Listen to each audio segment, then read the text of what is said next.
नमस्कार मित्रों, आपके अपने YouTube channel history GK by DR. Sir में आपका स्वागत है। मित्रों, आज मैं हिंदी का टेस्ट नंबर 1 लेकर आया हूँ, जिसमें 30 प्रश्न लेकर आया हूँ। पूरे 30 प्रश्न हैं, अति महत्वपूर्ण 30 प्रश्न हैं मित्रों, जिसमें 15 प्रश्न व्याकरण के होंगे और 15 प्रश्न शिक्षण विधियों के होंगे। रिट लेवल प्रथम और सेकंड के लिए ये अति महत्वपूर्ण है। तो मित्रों, वीडियो को पूरा देखना, बिल्कुल भी स्किप मत करना। तो चलिए दोस्तों, वीडियो को शुरू करते हैं। मित्रों, अगर चैनल पर नए हो तो चैनल को सब्सक्राइब ज़रूर करें और वीडियो पसंद आए तो लाइक करना और शेयर करना। तो चलिए वीडियो को शुरू करते हैं मित्रों। पहला प्रश्न है, शिक्षण विधियों से है पहला प्रश्न मित्रों। तो पहला प्रश्न है, भाषा है। तो भाषा क्या है मित्रों?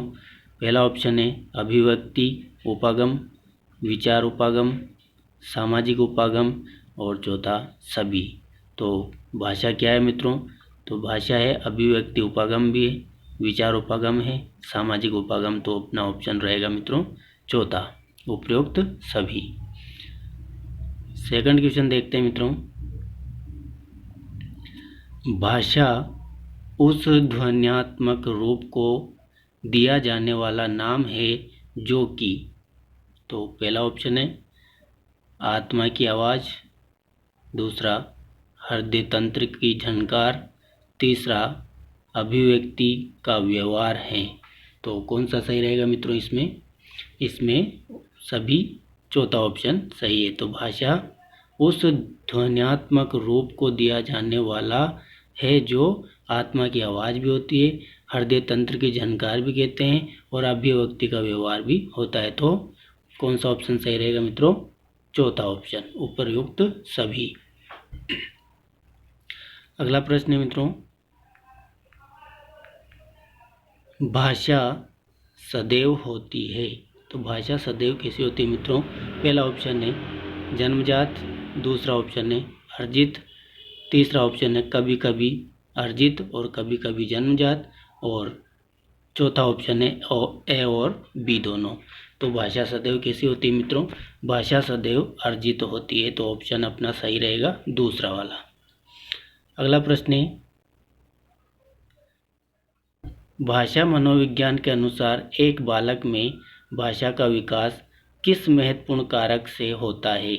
तो भाषा का विकास कौन से महत्वपूर्ण कारक से होता है मित्रों मनोविज्ञान के अनुसार? तो पहला ऑप्शन है जिज्ञासा, दूसरा है अनुकरण, तीसरा है अभ्यास और चौथा ऑप्शन है उपयुक्त सभी। तो भाषा का विकास मनोविज्ञान के अनुसार कौन से कारक से होता है मित्रों? तो भाषा का विकास होता है अभ्यास के द्वारा। तो तीसरा ऑप्शन अपना सही रहेगा।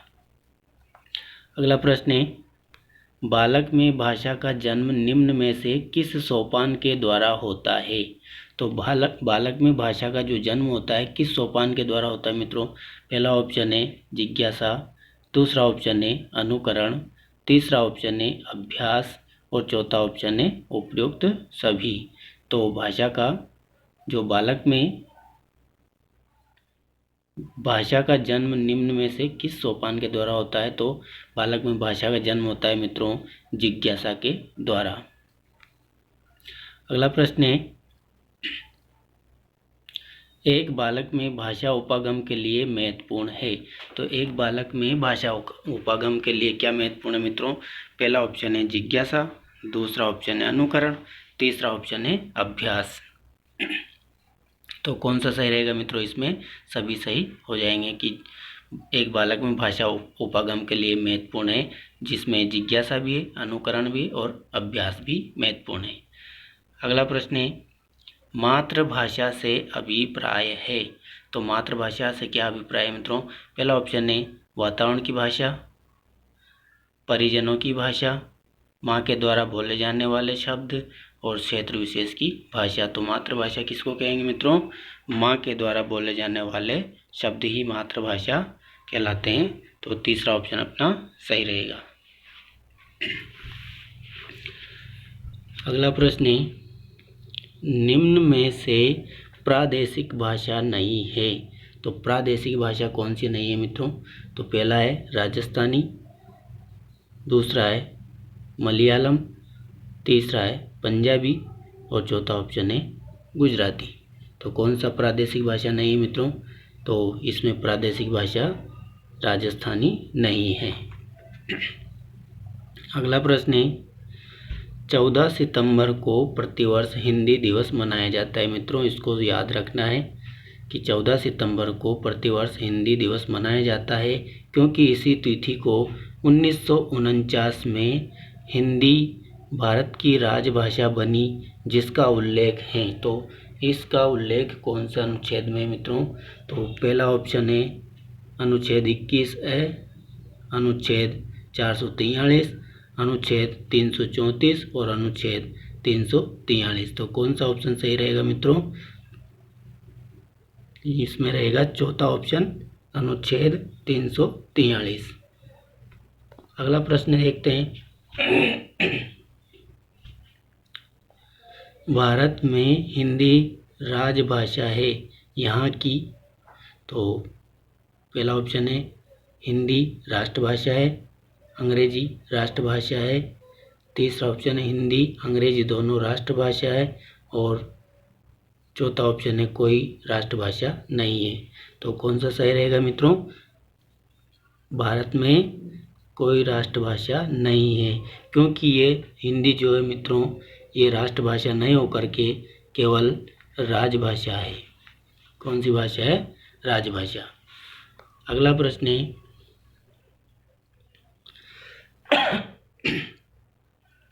हमें लोग भाषा व्यवहार को निरंतर बनाए रख पाते हैं।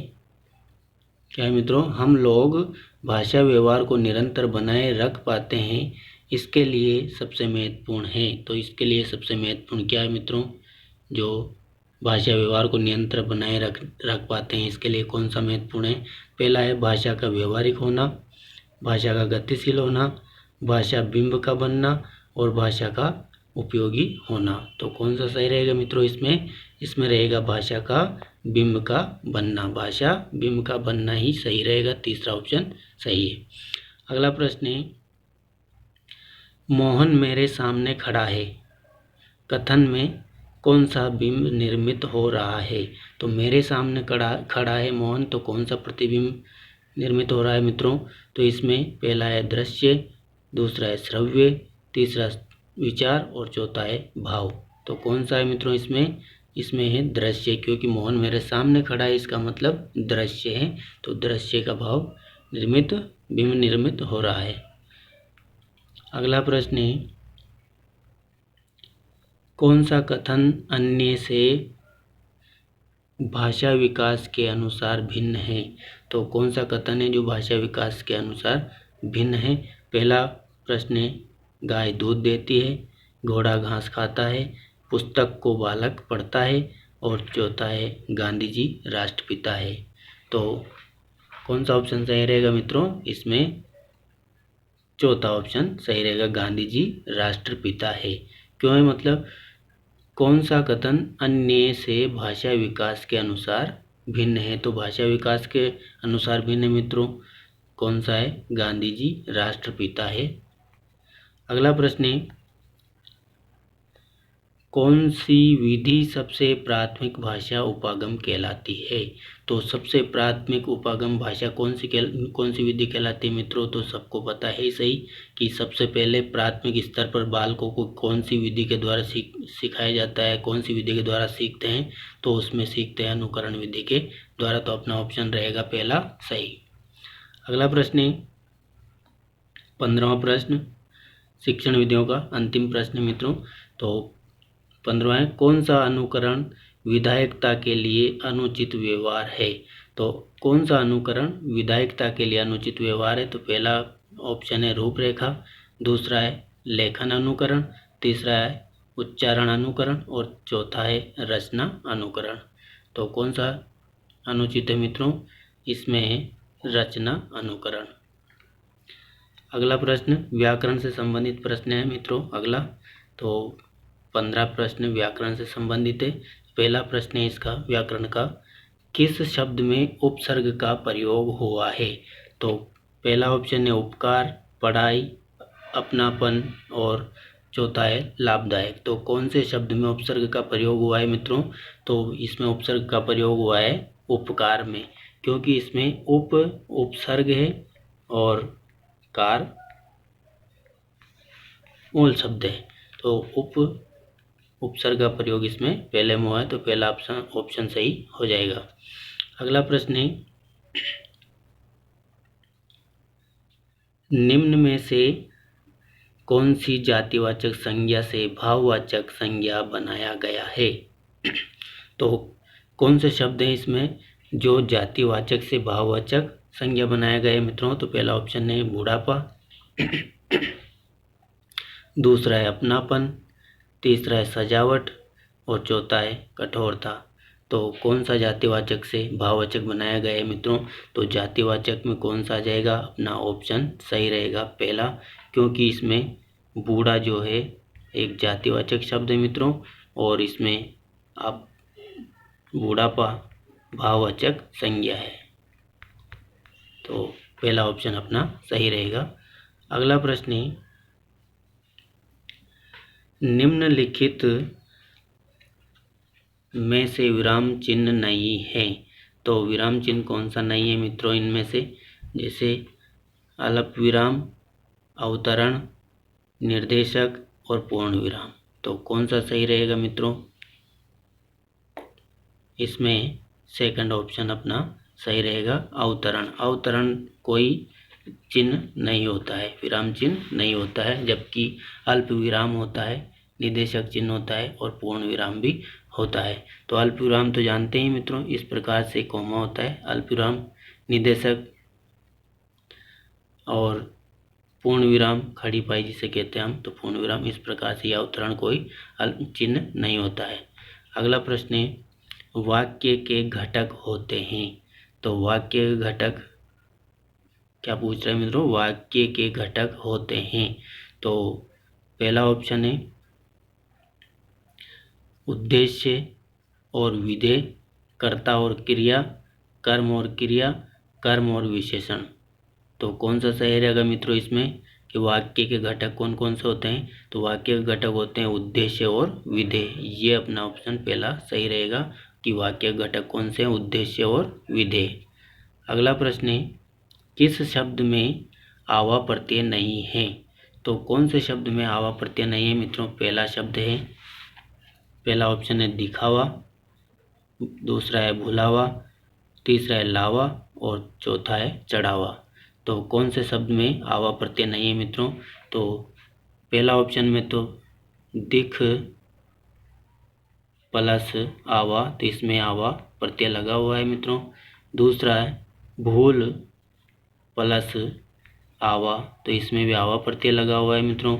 अगला है लावा, तो इसमें लावा में आवा प्रत्यय नहीं लगा हुआ है, क्योंकि इसका विग्रह नहीं कर सकते हैं। और चढ़ावा में भी आवा प्रत्यय है। तो इस प्रकार से अपना ऑप्शन कौन सा सही रहेगा मित्रों? इसमें तीसरा, लावा में आवा प्रत्यय नहीं है। अगला प्रश्न है, हिंदी किस भाषा परिवार की भाषा है? तो हिंदी किस भाषा परिवार की भाषा है? तो पहला ऑप्शन है द्रविड़ की, दूसरा है चीनी तिब्बती की, तीसरा है भारोपीय और चौथा ऑप्शन है ऑस्ट्रिक। तो हिंदी भाषा परिवार की भाषा है, तो कौन सी भाषा है मित्रों? भारोपीय भाषा। तीसरा ऑप्शन अपना सही रहेगा। अगला प्रश्न है, शुद्ध वर्तनी का चयन कीजिए। तो शुद्ध शब्द कौन सा है मित्रों इसमें? कृपा, कृपा, कृपा और कृप। कौन सा सही रहेगा मित्रों इसमें? कृपा अपना ऑप्शन रहेगा दूसरा, कृपा, क्योंकि कृपा इसी प्रकार से लिखा जाता है मित्रों, ये बिल्कुल शुद्ध है। अगला प्रश्न है, निम्न में से किस शब्द में प्रत्यय लगा हुआ है? तो कौन से शब्द में प्रत्यय लगा हुआ है मित्रों? पहला ऑप्शन है सागर, दूसरा है जादूगर, तीसरा है नगर और इनमें से कोई नहीं। तो कौन से शब्द में प्रत्यय लगा हुआ है? सागर में कोई प्रत्यय नहीं है मित्रों। जादूगर, तो इसमें जादू प्लस घर, इसमें प्रत्यय लगा हुआ है घर प्रति। तो अपना ऑप्शन कौन सा रहेगा मित्रों? सेकंड वाला, जादूगर में प्रत्यय लगा हुआ है।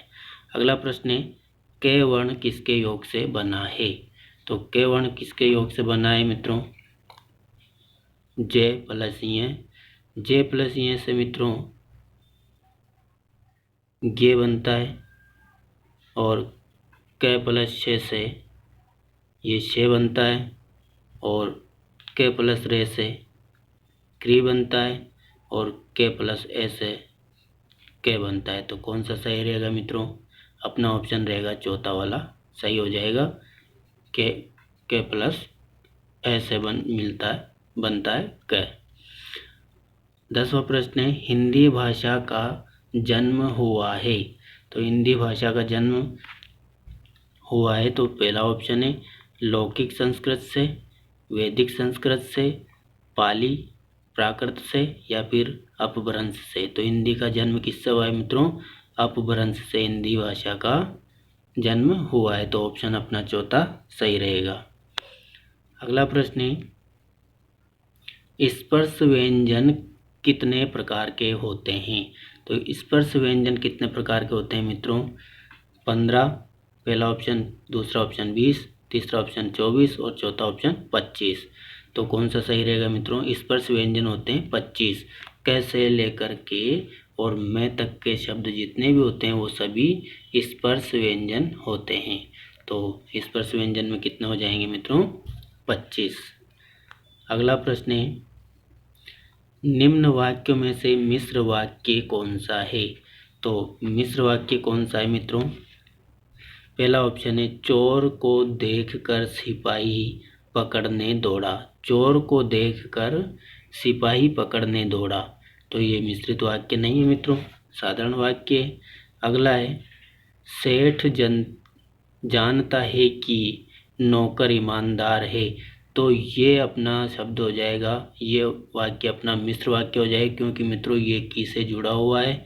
तो इस प्रकार से अपना दूसरा ऑप्शन सही हो जाएगा। सेठ जानता है कि की से जुड़ा हुआ है, ये एक दूसरे पर आश्रित है, तो इसमें नौकर ईमानदार है। तो मिश्रित वाक्य कौन सा हो जाएगा? सेकंड वाला। अगला प्रश्न है, वह कौन सा व्यक्ति है जिसने जवाहरलाल नेहरू का नाम ने सुना हो? वाक्य है। तो कौन सा वाक्य है मित्रों? पहला है संयुक्त वाक्य, दूसरा है मिश्र वाक्य, तीसरा है सरल वाक्य और चौथा है कोई नहीं। तो कौन सा है मित्रों?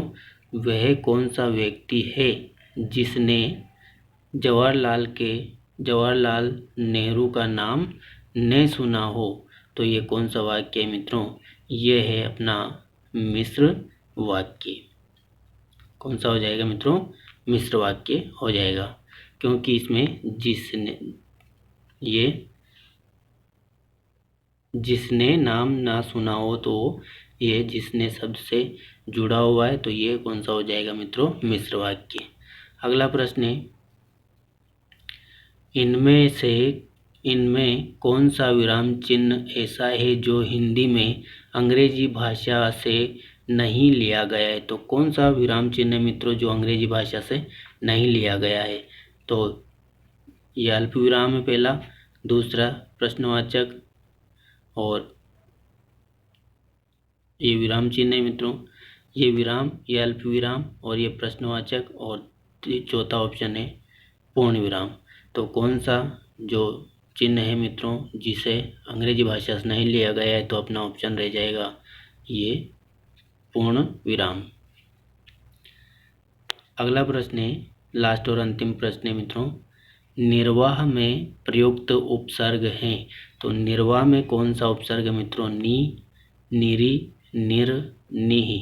तो निर्वाह में कौन सा सब उपसर्ग हो जाएगा मित्रों?